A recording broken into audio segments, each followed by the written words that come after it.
in high school, I took a filmmaking class, and it totally redirected where I was going to, what I wanted to do as a career. And so I looked for schools that had film programs. And the school ultimately that I chose to go to was a school that allowed me to take a film course my very first semester as a freshman. But it was in this area called journalism, which I didn't really know anything about. But I soon discovered that I could sort of make these little films every day for the news. And so that is how I decided to go into news instead of scripted filmmaking.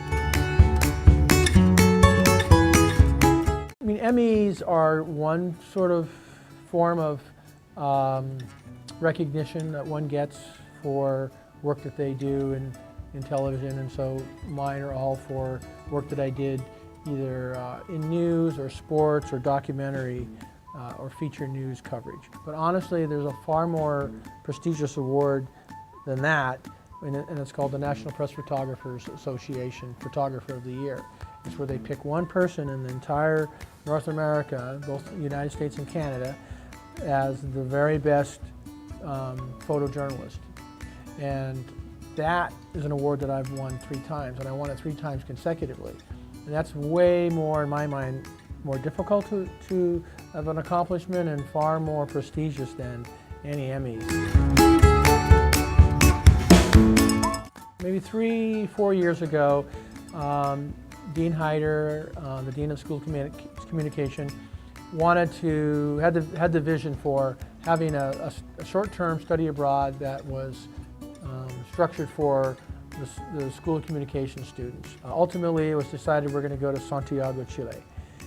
And the reason why we picked Santiago, Chile was primarily because it's a really safe city. It's kind of in our backyard relatively. I mean, it's time zone-wise, it's really nice. But probably the biggest reason is we have a partnership with another Jesuit university that's in Santiago. Our students go down and they're partnered with Chilean students who are bilingual, so our students can be kind of lazy and don't have to be bilingual. And those students, the university cut them loose for the 2 weeks that our students are there, which is really quite a commitment on their part, to basically work with our students for 2 weeks on a documentary on some social issue dealing with Chilean life in Santiago.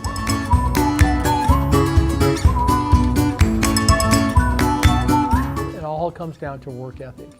You have to be able to put forth an effort, beyond 100% all the time if you want to succeed. No matter whatever it is you choose to do in life, I'm convinced that the people who really give it their all, they don't have to be the most talented, they don't have to be the best at any particular thing, but they're going to beat 90% of the people purely based on their ability to outwork them. And that's a rare person, because most people aren't like that.